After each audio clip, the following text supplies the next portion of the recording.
you did. All right. Since we started a little bit late, I went ahead and have everybody on at the same time so we can do pretty quick introductions, self-introductions before we get started on the topic. Leticia Garza here with Epic Consulting. Happy to provide this format for us to discuss. So you want to talk about race.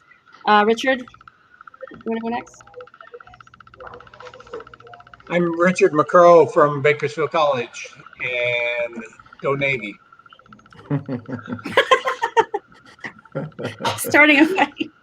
We're starting a fight. Well, Tommy, do you want to respond? I'll let Calvin respond. Calvin will take it up. Well, Calvin Moore, my current day job is President and CEO of Meals on Wheels of Metro Tulsa. I also have the pleasure of serving as Vice Chair of Meals on Wheels America Board of Directors, and so really involved with the organization. And I can say definitely tonight that the Army guys outnumber the Navy guys. Yeah, they do. Yes, we can. All right, Tommy, you want to follow that, or Bill, do you want to take a shot? Oh, let's hear from the educator. Who, me? Bill Moseley, other dean at Bakersfield College. Other dean. That's all right, Tommy, you're up. Yeah, Calvin, I got two deans on the picture screen, but one Army guy equals all that anyway, so we're good to go. Got back up tonight.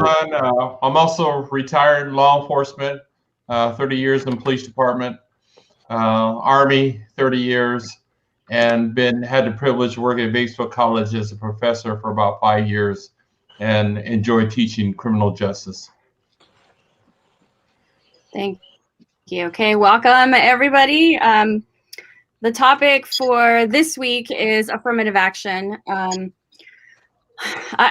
I was kind of torn even just starting before I started, and then obviously everything went off the rails because of my wife. I wasn't working, but it's unsettling what's happening recently. Over the weekend, and I'm going to bring this up because last week we talked about police brutality. So it's a great conversation. It's a difficult conversation, and we try to be respectful of everyone's I don't know, place in life or life experience or situation. I know Tommy and London had it was really good to hear from them as experts in the field.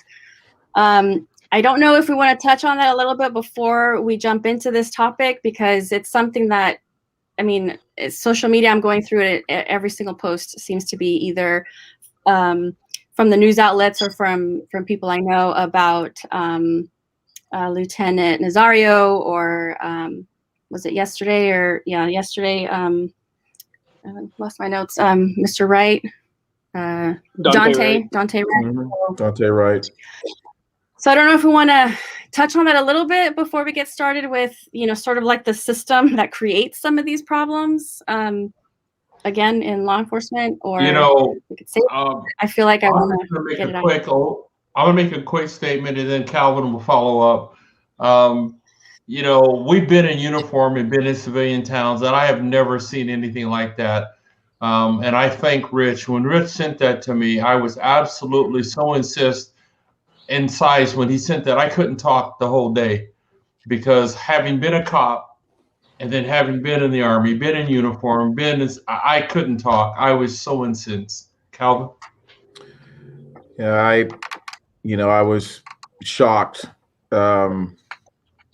Shocked, but unfortunately not completely surprised.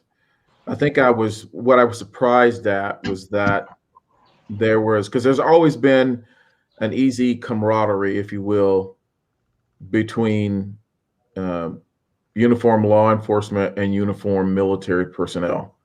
There's just a natural respect because both groups understand that we're there really to protect the public, to uphold the Constitution, and to give our lives for our country, if necessary. We all kind of understand that, and so there's generally a really strong mutual respect for folks, other folks in uniform. And I just saw none of that. I just saw none of that. And not to say that if he wasn't in uniform, that he didn't deserve to be treated better, because that's certainly the case. And I think we all know and agree there. But the escalation to the use of force was completely shocking to me. Because basically, when you pull a gun on someone, whether you are a police officer or not, you are basically threatening their lives,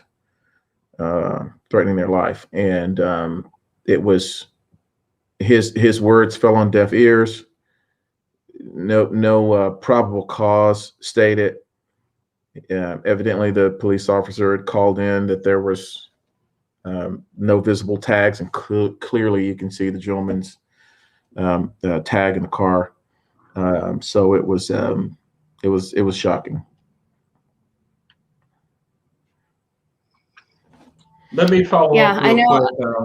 quick. As I pulled over thousands of people, I made thousands of traffic stops, and I never pointed my gun at anybody on a minor traffic violation.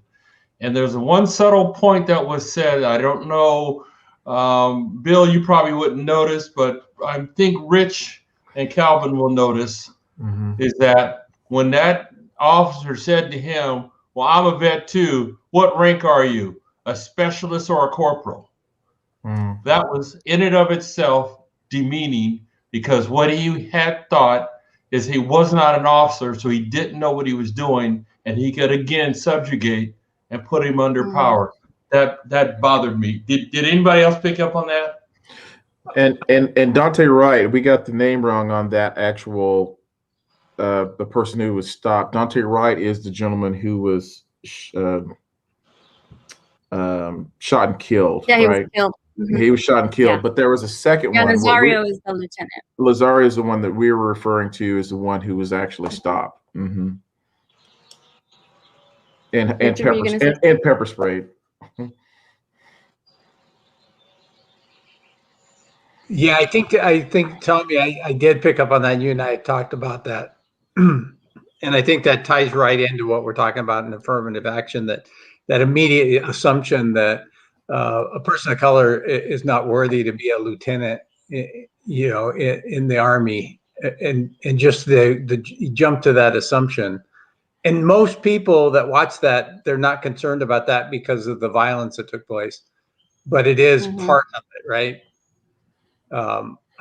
It's incredible. It's incredibly hurtful. And then I want to draw away from that a little bit and skip to afterwards. He's still standing there in cuffs. If you've seen an extended video, I think it's their own body cam footage, where that officer who's now been fired says to him that he understood driving a little ways to find a welded area. I don't know if you guys have seen this additional footage where he explains, I get it, and then qualifies it by saying, usually, 80% of those stops are minority groups. So he's justifying his own biases, his own racial biases, and saying that if I pull somebody over and they go to a gas station, I have to draw my gun because it's going to be trouble. Regardless, doesn't even matter what the situation is.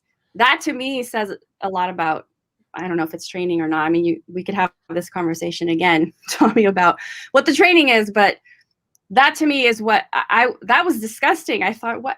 So this is the problem. These assumptions based on how people look or how they act or the protections that they build for themselves, right?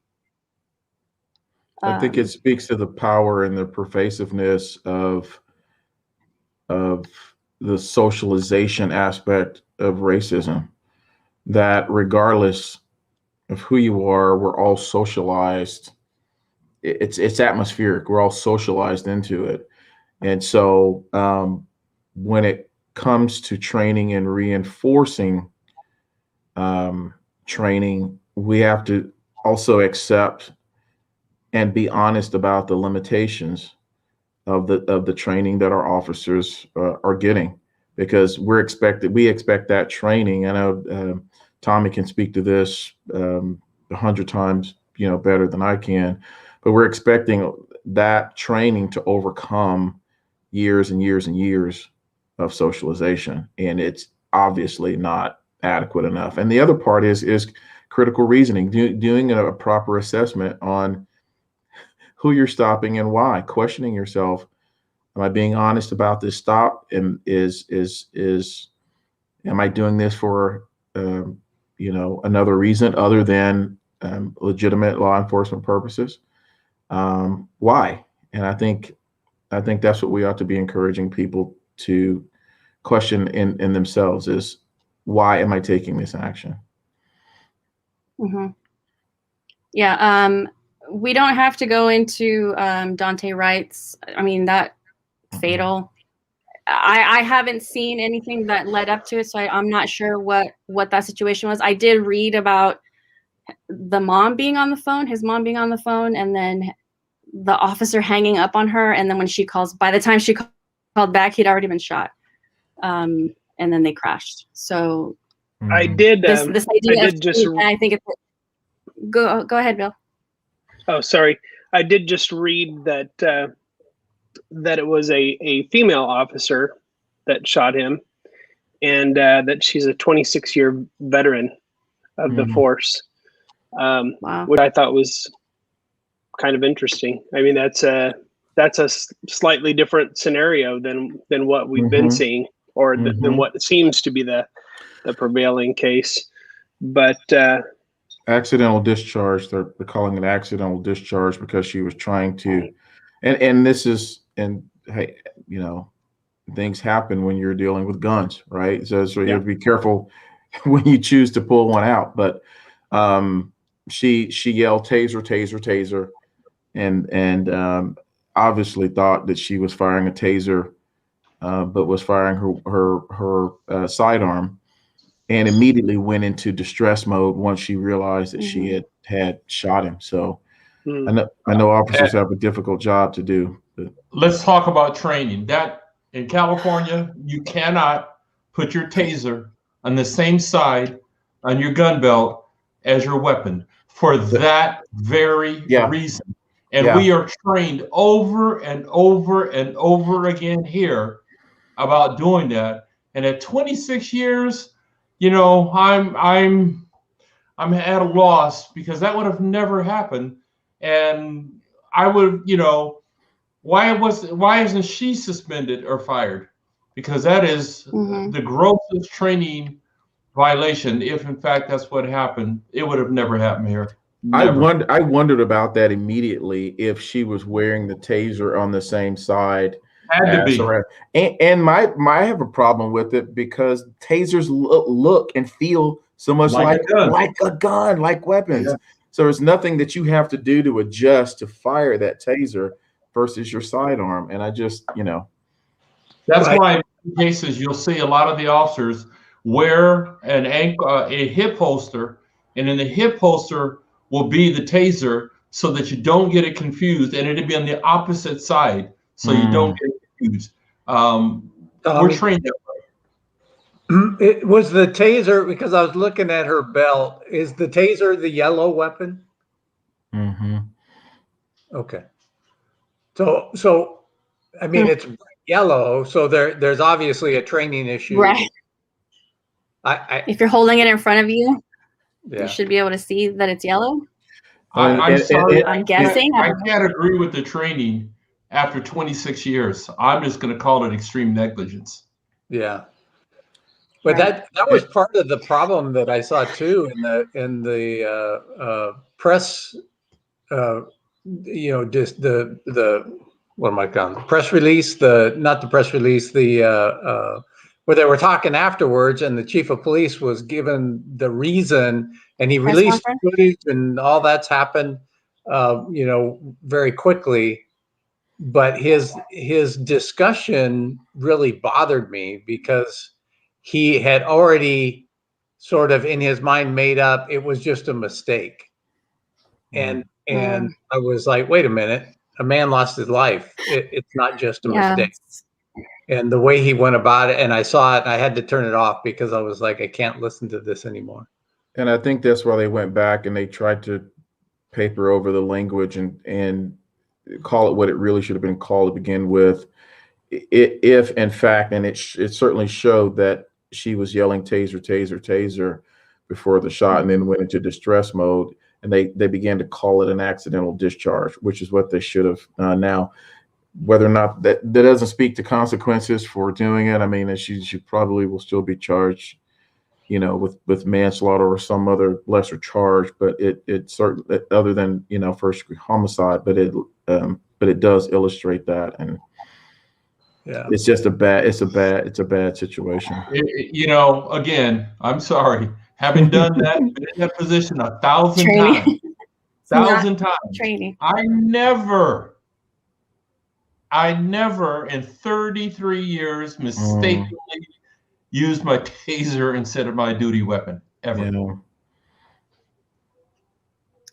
Okay, so with all that, it's something that's going to weigh heavily forever. I mean, it's like Calvin said, it's not necessarily surprising. It just feels so heavy and disgusting every single time.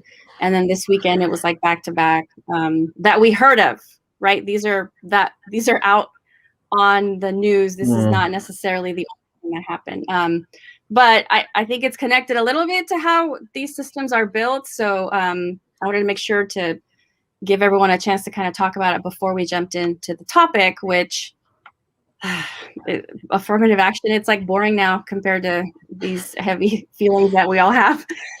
So if you can pull yourselves together, and then I'll put the topic up there, but I'm going to, and I know we had notes on what to cover, but you know, we're more than 20 minutes in now. So if it's okay with you, I'm going to start putting up the arguments against affirmative action, and then we can kind of chat about each one. And these again are based on, so you want to talk about race. So these are Oluo's arguments that she's heard, that we've all heard a million times. So argument one, when it comes to affirmative action, is that we don't need it because we're just not racist or sexist as we used to be. Wrong. Any Next thoughts question. on that? Can I have the benefit of the Letty? Can I have the benefit of the my co-panelist knowledge on this subject? And I think, because I've heard so many definitions of affirmative action and concepts of what it really is, and most of the time people talk about it, it's not what they think it is. And I know that our guests are extremely qualified to talk about how it originated, what it is, and so we can. I'll start from the same basic definition. I'd love to hear that if you don't mind. Great idea. And it's perfect as higher ed. I think that's a lot of people will confuse that with like a higher ed and a workforce kind of a thing. And then that's all it's about. So any of the deans want to step up and kind of give us a definition of what you see? I love putting people on the spot. This is fun. Affirmative action, go. I'm going to flip a coin. She does get Richard. into. I'm no expert. I'll be the first to say that. You give me too much credit. But in this chapter, Oluo does get into a little bit of the origin, and she doesn't give it a very tight definition, which is I feel that's like an area I need to educate myself, because I think I can speak to sort of the principle of this, being that affirmative action, it says first introduced by Kennedy and expanded by Johnson in the 60s, affirmative action sought to help reverse extreme racial gaps in federal employment and higher education. So, I mean, the original intent of affirmative action was specific to employment in higher education and in the federal workforce. The point of it wasn't to it wasn't to promote diversity. It was specifically designed to open up access to those quote unquote better jobs. We can argue that one all day long, but better jobs to minoritized populations. So, I mean, that's essentially as much as I know about the rule of affirmative action. And I think I would be afraid to assert any more knowledge about it because I feel like my own even picture of affirmative action is so tainted by the sort of folklore around it, the quotas, and that, you know, I don't think a lot of that is real. Mm-hmm. It's not. Quotas have never been legal. They've never been legal. Right. And they were challenged from the very beginning. But most of the time, when you talk to people about affirmative action, if they're against it, the first thing they will say is quotas. Because that's the marketable. That's the easy way to shut people down on affirmative action when it's actually just not true. The only thing worse than quotas is the argument that I don't want to hire somebody who's less qualified than me because they're black. Yeah, which is just that's not part of it either. Right. Yeah, there you go. Well, what happened is in the legislation they said preferential treatment to level the playing field for minorities and women. That's what the language was. Somebody thought preferential treatment meant quotas because they were giving the preferential treatment for hiring, and that's where it went astray. And I know I don't look at. I remember when the law was enacted, I was sitting in my community college class when it happened, and I said, "Oh, so we're going to get a shot now. We're going to get a chance." And boy, did it go awry. Yeah, there's no way you're that old, Tommy. Nice try. Yeah, I know. Letty, is there a way for me to share a screen later at all? I don't think so. You can email it to me though, and I can share it. I'm censoring you. Okay. That's probably smart. There's no telling with Tommy. I think there was one court case that was litigated up to the federal court level where a judge mandated that quotas be used in a very limited circumstance because the organization that was being sued was clearly not doing anything to advance opportunities for minorities and underrepresented populations. And that's when the fight really, that's when quotas kind of got, the word quotas got coined, if you will, and started being utilized in the fight against the notion of affirmative action. But quotas they were deemed illegal then as that battle went up, up the chain, and they've always been illegal, but it's always been the argument against affirmative action. Mm-hmm. I think it's hard to have a conversation about affirmative action with anyone without coming to an agreement on why, number one, affirmative action is only kind of a Band-Aid because the problem is much larger. Mm-hmm. The issues are much larger, much more systemic. And people try to reduce it down to almost like a personal preference. I don't feel that way. Why should anyone else feel that way? I'm not that bad. I wouldn't mind hiring someone, even though of color, even though you've had plenty of opportunities, but you never did it. So it's just kind of easy to kind of pigeonhole affirmative action and then dismiss. By doing that, dismiss the entire conversation on systemic racism, racial inequality, and injustice in America, and that's I think what we really need to be aware of. I think I'm in the same boat as Bill, where my affirmative action on the official policies and what took place is pretty limited. But in my mind and in my heart, and Bill had brought this up, I don't know if it was last week or the week before. I can't recall, but talking about experiences that we all live, and if people of color have a certain experience, that when we have higher faculty, we want that experience, and we want to expose our students of color and otherwise, to people with different kinds of experience. So why not, look for people that have experiences? And so I look at affirmative action from that lens, also. But then there's the troubling side, where if you just start looking at data, and when I'm looking at data, I'm talking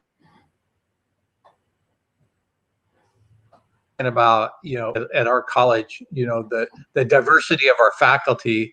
The majority of our faculty are white.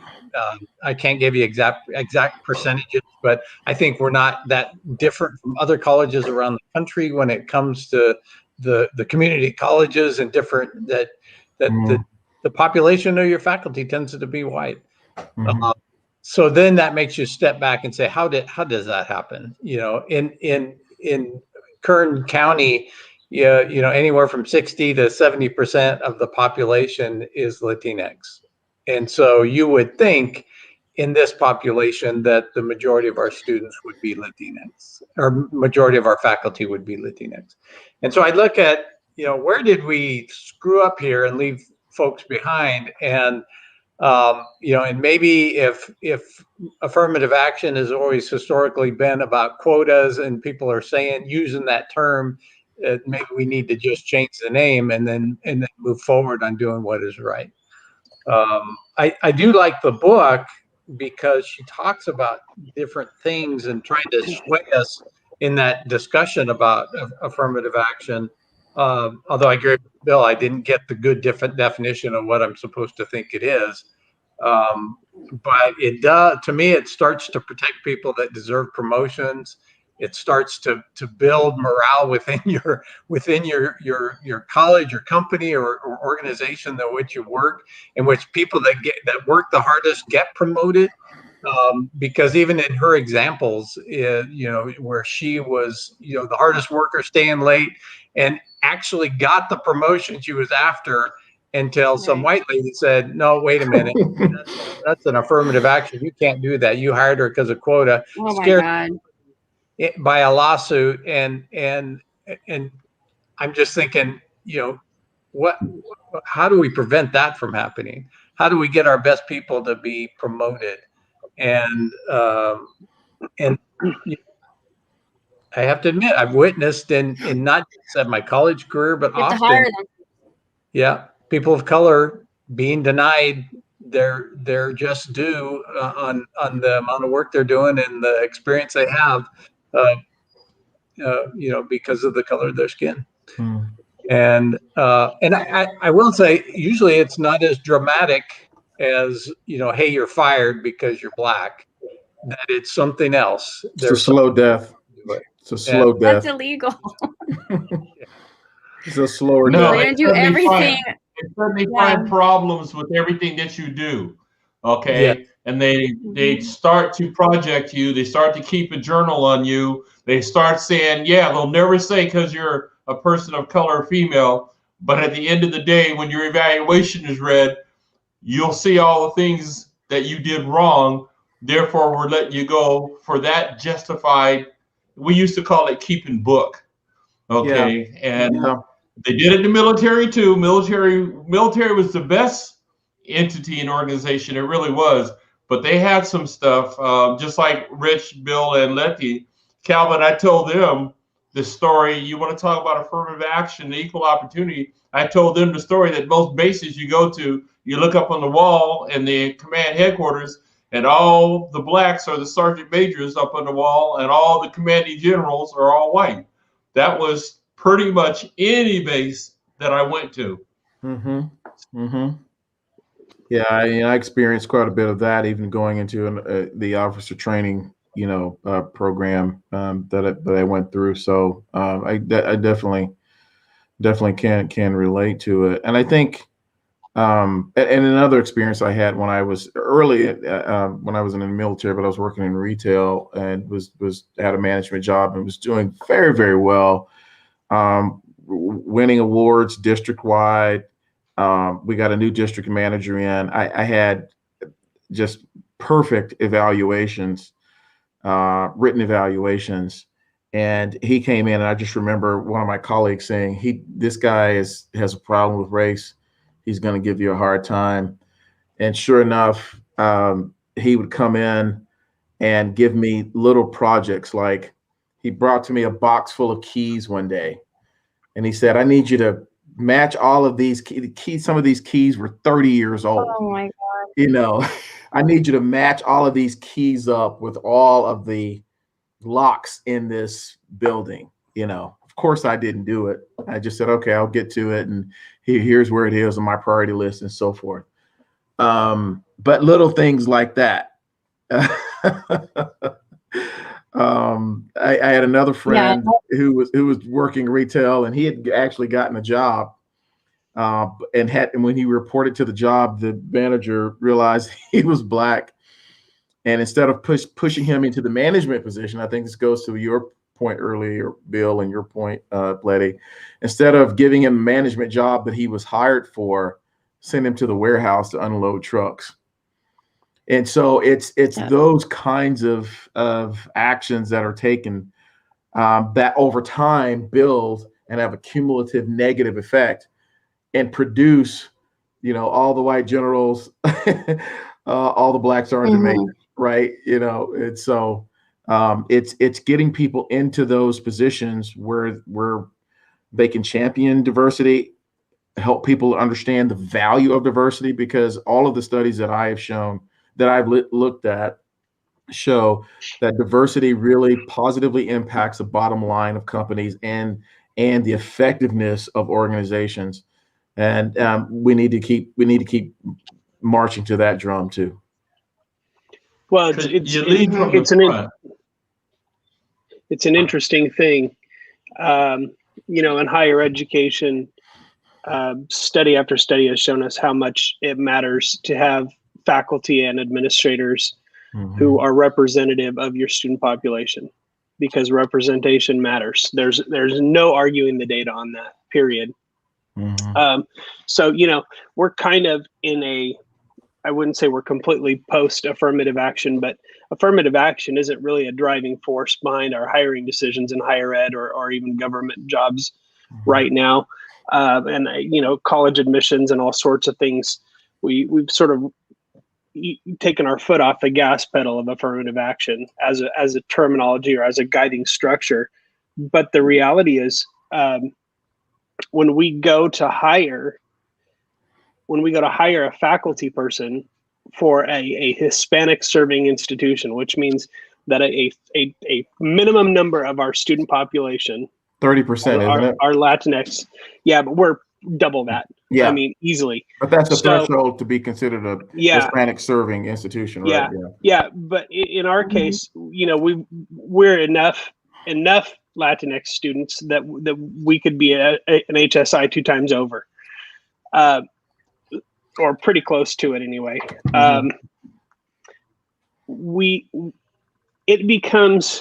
It's not an affirmative action. It's not say, hey, give these Latinx professors or candidates a chance. It is really, if we're really honest about it, knowing that representation matters, knowing who our students are, their race, their status as a candidate who is Latinx becomes a qualification.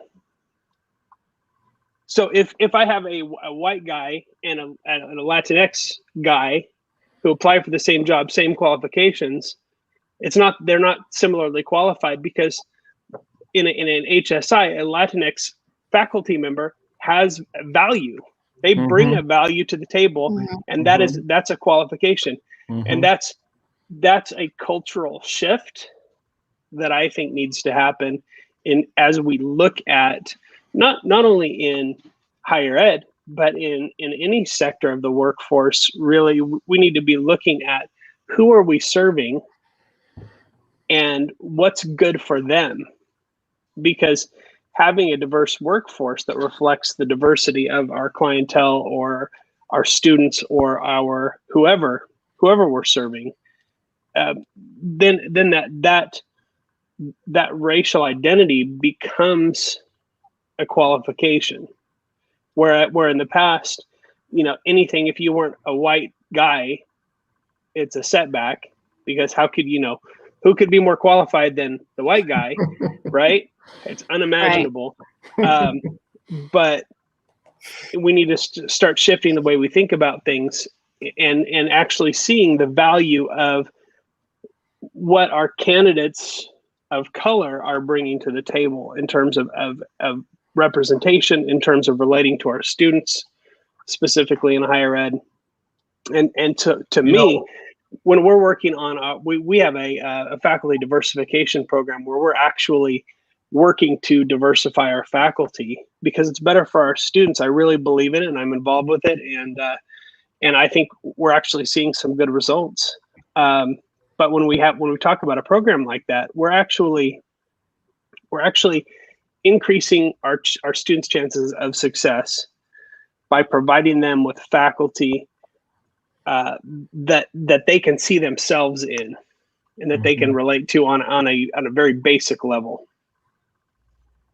I'm going to twist it just a little bit from what Bill said. I normally support 110% of Bill, but I'm going to call it a toolbox. I don't want to say that their race should be taken as a qualification. I'm going to say it's a toolbox, and in that toolbox, their ethnicity is a tool that they can use that others may not have. So I compound the tools. In my classes, I can tell you right now, Calvin, in an average, I have large classes, which Bill told me once upon a time they would drop after the first week or two of class, and they never dropped my class, and they stayed in my class. I went and complained to Rich one day about it. And I average 45 students in my CJ classes. Wow. I get probably 2 African Americans, 2 blacks in my class out of 5 classes. Only 2. And yet those 2 would come up to me after class and say, wow, it's good to see you here. All my other classes, I never see this. And so they would tell me, and I remember going to Rich one day and telling him that the students were kind of, and I had the athletes in one class. So that was my large class of African Americans. I had 3 football players and track folks in the class, and 2 of the female baseball players at BC. And you know how it is to have athletes in your class. But the bottom line is Bill's right. When they look at you and they see you in the class, but it's really there's not a whole lot of it on campus. I mean, I'll walk up and down campus and not see another black instructor or a Hispanic instructor for my whole day unless I walk into my classroom. So, I mean, Bill and Rich are right. Yeah. One of my friends made a statement. I'm sorry. I'm sorry. There's a little bit of a delay there. If you want to continue that. Yeah. No, I really appreciate those comments. One of my, 2 points that have been swirling around in my head. Proportional representation is one of the keys when talking about affirmative actions, what the author brought up. And I had forgotten that, but really, if we as a country sought just for proportional representation, we'd go a long way to tearing down the walls of systemic racial inequities in the country. And the other thing I was going to say is that I completely understand where those students are coming from, because I was like that as well. I just lit up whenever I had a black professor, because I felt like that was a person who I could relate to and who could relate to me. Growing up in the deep South in Mississippi, trust was everything, and being able to have someone in your space that you felt like you can trust and relate to was a big factor in my success as a college student. So.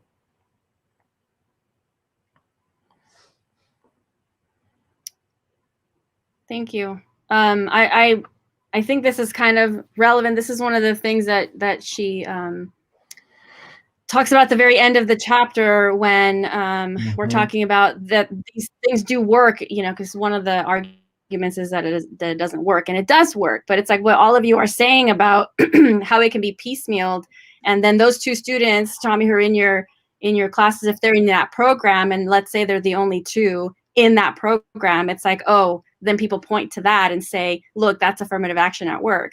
But it's like that means that only two people are going to go into this pathway, and then they might get help.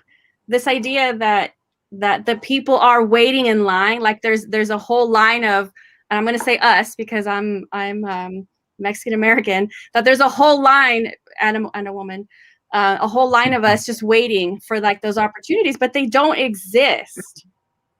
So that's the problem. The bigger problem is that if you're in a space where you can benefit from them, then you benefit. But if you're not, if you can't even get to the line, if you can't even walk into that room to have that opportunity, it just isn't working. So when you're working on policies at your colleges or city government, or, you know, all the different places, workforce, if you're not saying like this idea of having proportional, like she used the word goals, right? These are goals, not quotas. If you don't have those goals and then, you know, have a way to make people accountable for not meeting those goals, then nothing's going to change.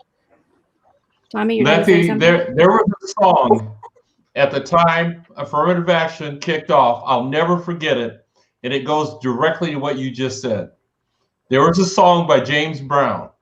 And James Brown, during the whole period of this affirmative action, said, I don't want nobody to give me nothing.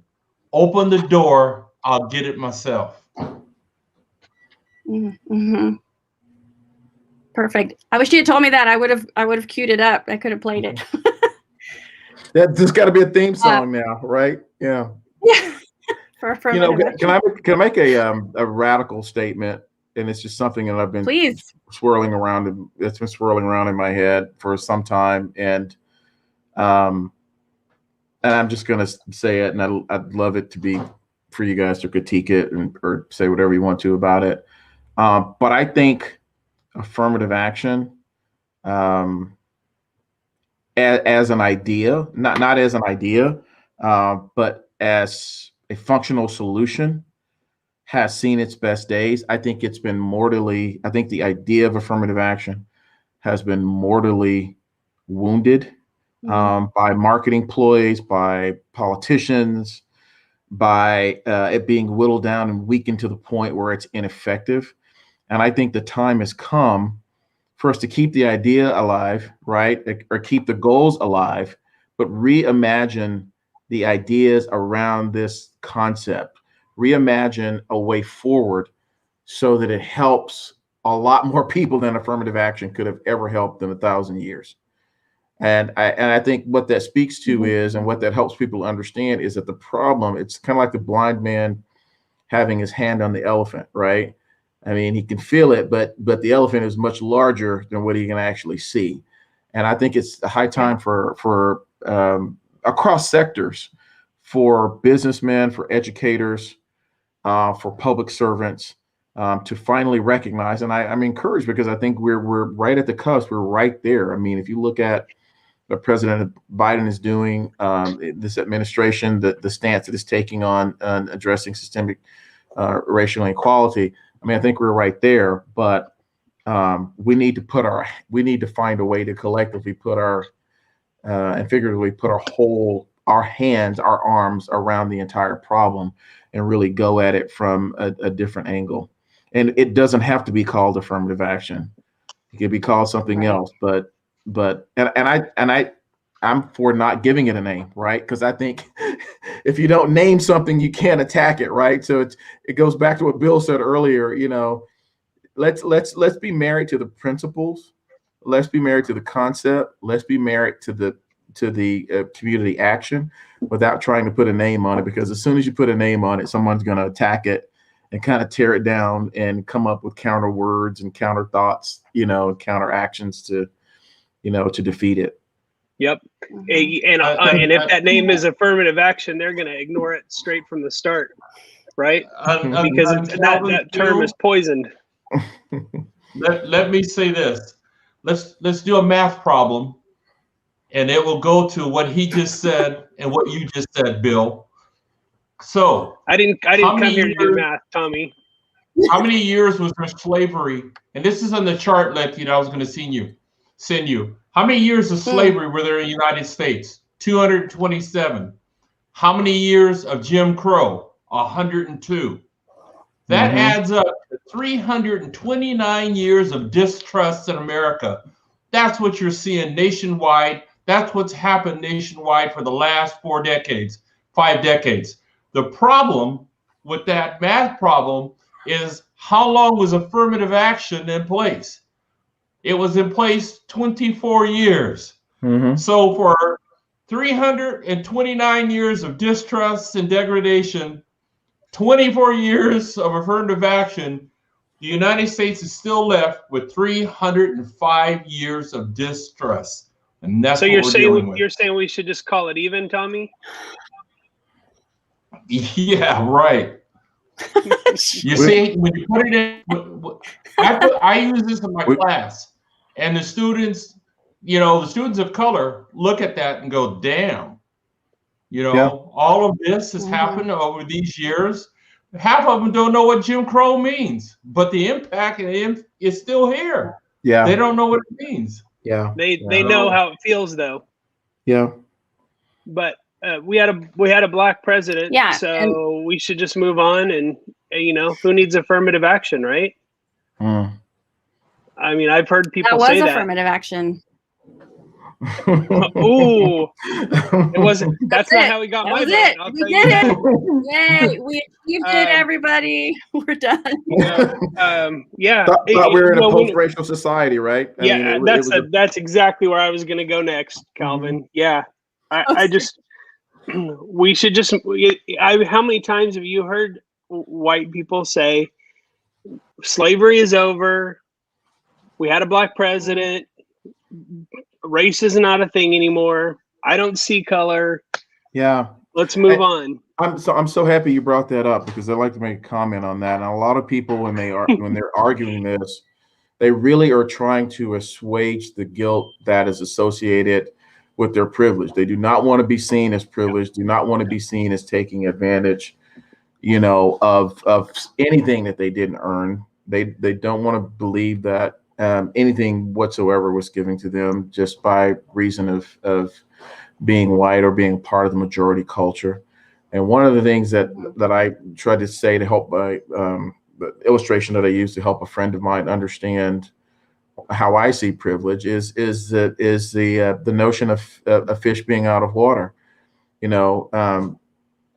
Humans to privilege, or what fish are out of water. The fish never knows he's in water until he's out of water. Right. And so it's a very uncomfortable feeling to be out of water. But we have to find ways in having these discussions and these conversations to help people understand that they're living in water. That they're swimming in water. I'm going to benefit from water, I'm going to put up one of the quotes that I had pulled from the book that I think I was going to put it up earlier, but I think this is when she talks about her journey, her welfare, her work experience, being a mom, like all of these different things, this idea that, there's any kind of jackpot when it comes to getting a job, for example, like making it through the interview process and actually getting hired and then not getting promoted and all. This is when she talked about it, was this idea that you have to be exceptional and you're just getting by. We're talking about minimum wage or jobs that don't, maybe they're part-time, maybe they're not, they don't have health benefits, whatever that is. This idea that even when there is a door open, that you have to, we can talk about President Obama, that you have to be in some way exceptional, or it doesn't matter, because you're still only meeting like the bare minimum for your own survival. Well, that's the function of privilege, right? It turns mediocre people into exceptional people, and it turns exceptional people into average. To average people. Wow. It is really true, right? Wow. The best illustration that I've seen of privilege, and I like the fish one, but there's a great video out there. I think it's done with some college leadership group or something. It was some training they did, but they had a bunch of college kids lined up on a line. They said, "Hey, we're gonna race," and the person that wins the race gets $100 or whatever. And then they start listing off these things. Take a step back if you're a person of color. Take a step back if you came from a single parent household. Yeah. And they start talking about it in terms of privilege. And I just think, wow, yeah. And here I am, the white guy, right? The only thing I've got going for me is I was raised by a single parent, but that's hardly a handicap when you got all the other things. So honestly, like thinking that through it in reading her other book, Mediocre, has been a real challenge for me, because I can look back on times, if I'm really honest with myself, I can look back on times in my life where I got the benefit of the doubt, or I got another shot, or I got some opportunity or privilege that if I was black, or if I was a woman, or if I could rattle off 20 other things that I wouldn't have had. My wife uses that one. Honest. Mm-hmm. That's a pretty strong comment and statement. My wife uses that oftentimes when we're just talking to our friends about these issues, and they ask her, "Oh, well, what does privilege mean?" And she says, "The simplest way I can explain it to you is that you get the benefit of the doubt." Mm-hmm. Whether if you're in front of a banker, if you're in front of a judge, if you're being stopped by a cop, you're much more likely to get the benefit of the doubt than I am, even though our circumstances are completely the same. Yep. It's powerful. Yep. It's very powerful. Mm-hmm. Read David and Goliath by Malcolm Gladwell. He talks about Bill. You would really enjoy that book. You may have already read it, but he talks about. I'm a big Gladwell fan. Yeah. Yeah. Advantages of disadvantages, and he has a whole chapter in there on. His new one, Talking to Strangers, has some great racial thinking in there too. Yeah. Right now I'm reading a book called The Whiteness of Wealth. It's written by a tax attorney, and it talks about how our tax laws favor white people. It is profound, but when you start really thinking about all of the ways that minoritized folks in our country have been just, when they talk about death by 1,000 cuts, it's absolutely true. It's so hard to point to one thing and say, this is why. Yeah. But if you start looking at all of those little things, the sum total of those things is profound. Yeah. And that's why it's so hard to combat racism, I think. Systemic. Because it would be much. It would, yeah. Classic definition of systems, right?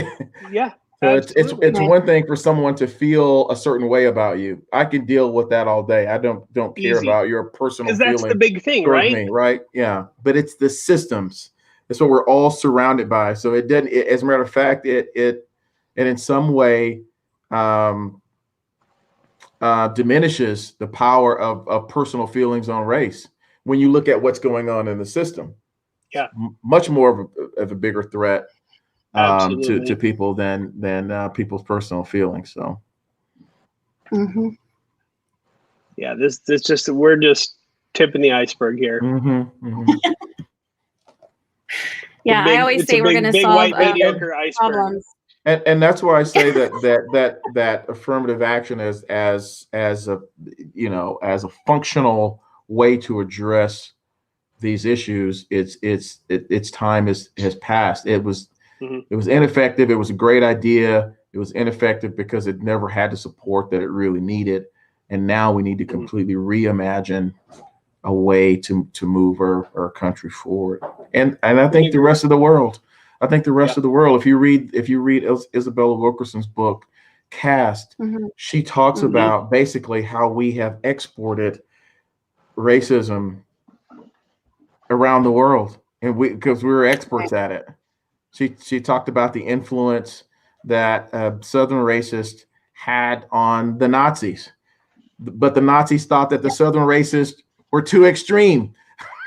Yeah, you guys went too far. They found more efficient ways, and of course we know what it led to. But they studied how racists in the South dealt with Black people in order to kind of better understand how they might deal with their so-called problems with the Jewish population. Right. But it's horrifying. It is horrifying. It is horrifying. I feel like sometimes that's the problem is that and maybe white people, I'm going to single you guys out. This idea that there is such a that we see the system, we're in the system, we've been our lives have been disrupted by different kinds of systems. As a woman, I have stories myself.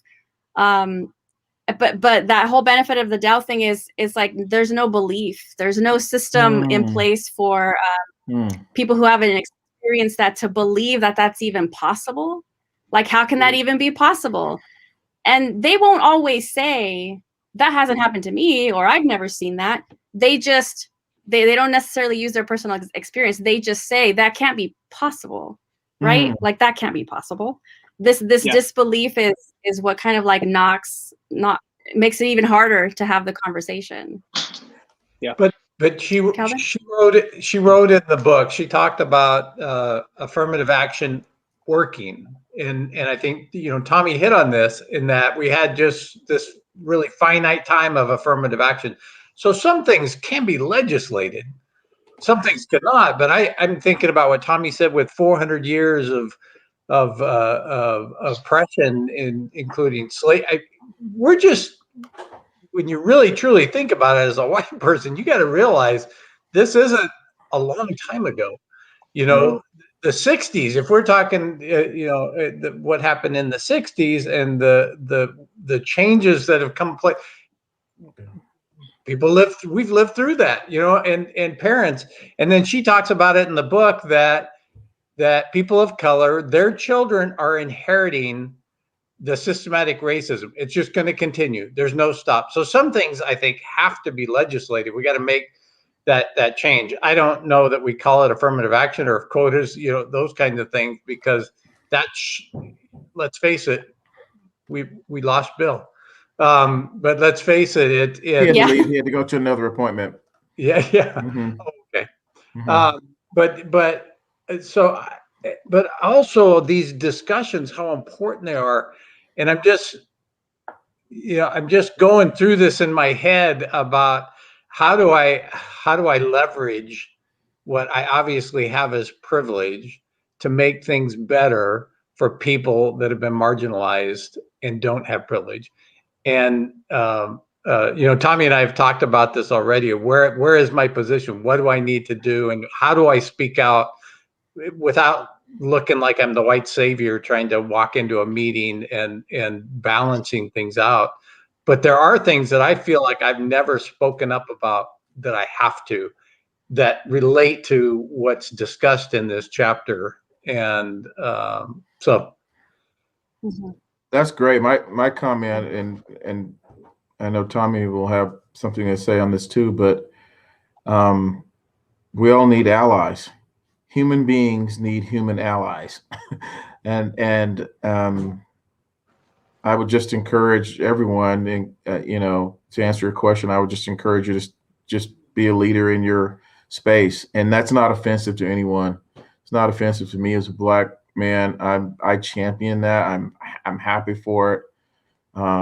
happy to see it. Will always strongly encourage people to just lead. And I use the example of the Black Lives Matter movement that really became a kind of worldwide phenomenon, a worldwide uprising. London, India, places in between, all over the world. I mean, people were protesting after the death of Mr. Floyd. But if you look at the ethnic makeup of most of those groups, and this is fascinating to see and wonderful to see, a lot of those kids, a lot of those young people were white, Latin, Asian. I mean, it was a very diverse group countrywide that was standing up to say, enough is enough. And that was extremely encouraging to me. I think the answer, Letty and Calvin, to Rich's question is really simple for me. You don't know Rich, Calvin, but he is that person. I believe it. The whole time that I would bring an issue to him, I knew that it was going to be looked at fairly and equitably. There was never in 4 years a question how he was going to look at it. You know how sometimes when you're Black and you have all your bosses are white, you're thinking, okay, I know how this is going to go. And so you go with it anyway, right? Sure. Never with him. Never. Yeah. He always stood for equity. He always stood for what was right. So I would say, Rich, just keep being you and you're going to be fine. Because you is just and fair and equitable. Always has been. There's never been a time, Calvin, and I've had some situations, and it's always been fair and equitable with it. If I could clone Rich and transplant him on the college campus, Letty, it'd put you out of business. We would never be talking about racial equity again. You've given him his honorary black card, ideas, huh? Tommy? Well, Tommy, that fairness and thought process has been reciprocated. So, thank you for those comments. I appreciate it. Rich, you know what this means. Okay, I don't know how. You know what this means. I don't know right, how this Rich? turned into. This means that you can officially wear the Army hat. Oh. Even when the bet is over, you can still wear the Army hat. I'll wear it with pride. All right, I feel like I lost control, and I don't know how this turned into the Let's Praise Richard McCrow show. Tell Calvin No, we've why. had those conversations too. Tell Calvin why. Calvin, you see how she's in the dark and he's in the light? Yes. They're in the same house.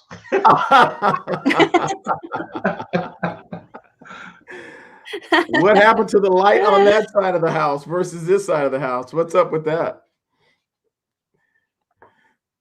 I'm private. I want to just for a sec, because we're over time, but we were talking a little bit about, what do we do in those spaces, and we talked a little bit about for me, it led me to start thinking about students in these spaces, not just, especially because of the higher ed work that most of us here are doing, but in communities, you come across students, K-12, higher ed, and at some point later, we will be talking about why students are angry. That's one of the chapters, but I want to bring it back just because our next week's conversation has to do with school to prison pipeline. And, the way that she's laying this out, it makes a lot of sense, because we're talking, like Calvin said, about systems. We're always talking about systems and how I don't know, corrupt they are, or how racist they are, on purpose, intentionally built a certain way. So I just wanted to throw that up there because just as a quick, reminder, this is the next chapter, next Monday, school to prison pipeline.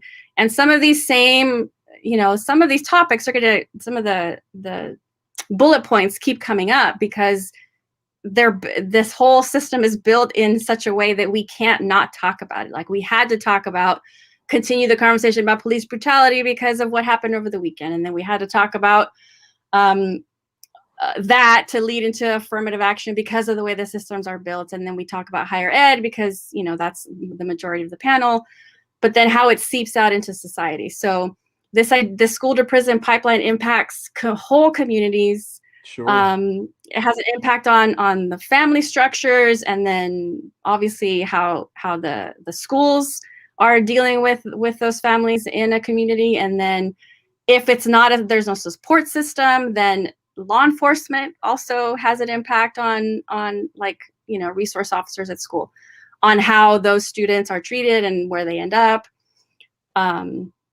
Just like her brother.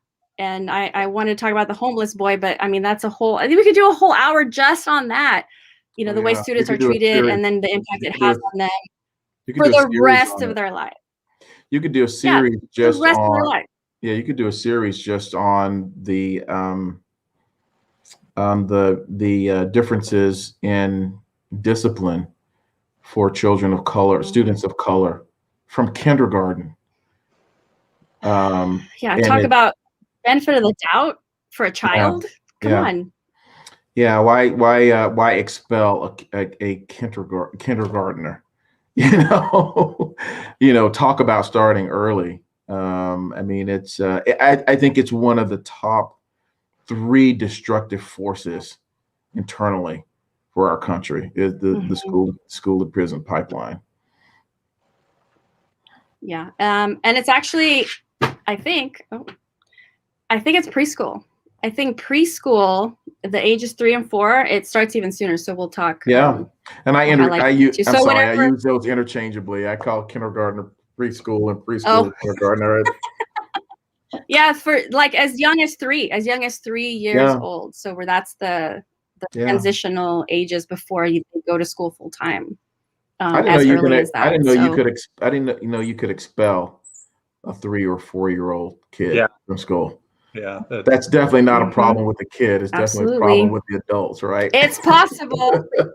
They've been doing it, and I know Seattle, the school districts in Seattle have been sued over disciplinary actions taken on kids of color versus their white counterparts. In Seattle? In Seattle. Yeah, and that's a pretty progressive town. It is. Yeah, it's extremely progressive. That just goes to show you that it's, again, talking about systems. Yeah. Dolores Huerta did that here in the Kern County School District, filed a lawsuit for the inequity, discriminating, and disciplining students of color, and she won. Yeah. Because the numbers do not lie. The numbers do not lie. And it's going back to a point that we made earlier that, diversity happens naturally, but inclusion happens on purpose. We have to be really intentional about inclusion and take definite action and make some, decisions on how we keep people in the space, how we bring people into the space, whether that's hiring, whether that's selection. Even when you talk about this upcoming topic, and I'm kind of rattling on now, a big subject now is AP, selecting students to become part of AP classes or advanced classes, where test-wise, if you look at test scores, when you count for factors across the board, African American students, a certain percentage of African American students are going to do just as well as their white counterparts, but white students are so many more times likely to be selected for advanced coursework, and African Americans discouraged from it, discouraged from participating in it. And then, of course, that's where a lot of the separation begins, because that, along with elevated GPAs, AP coursework, other factors impact, where you're allowed to go to school. Hey, Calvin, to accuse. Did you go to CGSC? I did not. What you just said was Command General Staff College. Rich, I know you went to the Navy's similar course. When I got to CGSC and I looked around, the old expression is just us. There were 2 of us. Oh yeah, I can in believe my it. CGSC. This is man. Lefty. It's a senior program for becoming a flag officer in the military. I couldn't believe it that there were that few of blacks. There was 4 females, 2 blacks, and 1 Hispanic in my CGSC class. Wow. Yeah. That's affirmative action at work, right? And I'll bet you had at least 2 officers who basically became your sponsors and said, wherever I go, you're going to go. You're going to follow me. And that is oftentimes what professionals of color do not have. They don't have that easy access to the decision makers and people who are going to make or break careers. Absolutely. Absolutely. And that's one of the things that I watched in corporate America whenever I was working in corporate America was, if Johnny is over at your house for dinner, then I want an invitation to your house for dinner. Because that's where the action is. That's where it really happens, right? That's where those bonds are created. That's where the insider secrets are told. That's where the keys for future success are given. But oftentimes, Black people don't get invited to that dinner table because they're not a cultural fit.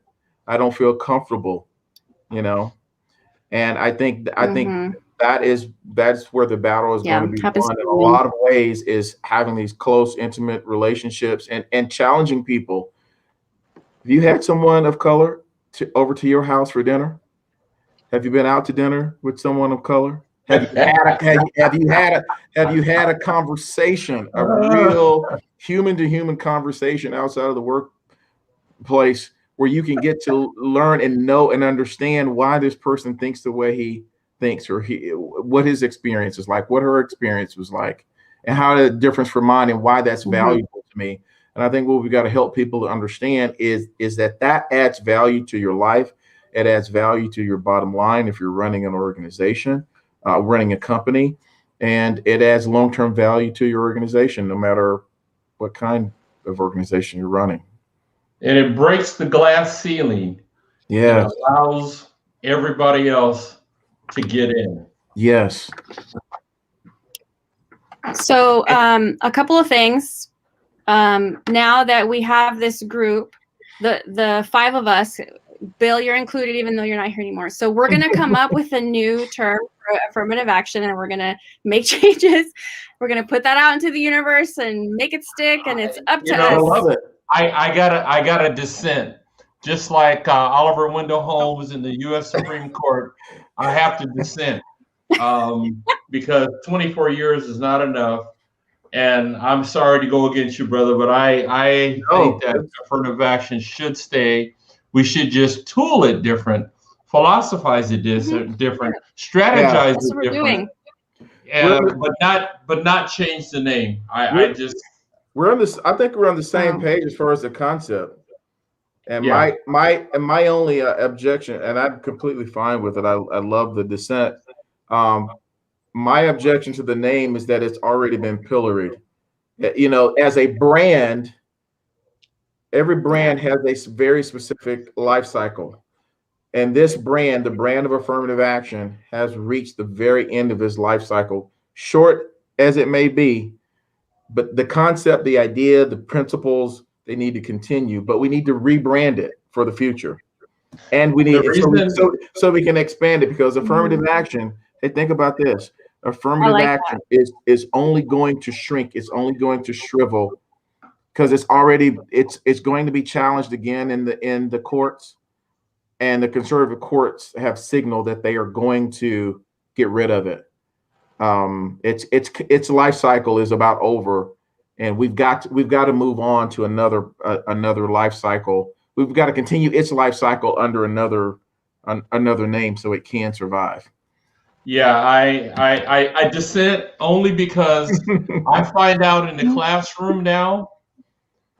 I'm asking these young business, like when I teach in grad school, the grad school people I'm teaching, I start asking them questions about affirmative action, Rodney King. They do not know what I'm talking about. So the transition is taking fold.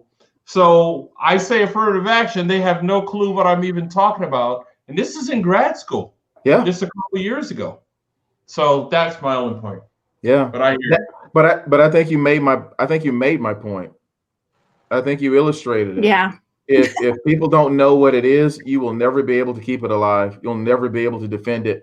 You know, it's just like saying, "Hey, there's one Blockbuster left in America. I'm going to it," and people look at you and go, "Oh, what's Blockbuster?" Yeah, it's a videotape. You know, and here's the illustration. Blockbuster actually pioneered the technology, not the recent updates, but the whole concept of streaming movies into your home.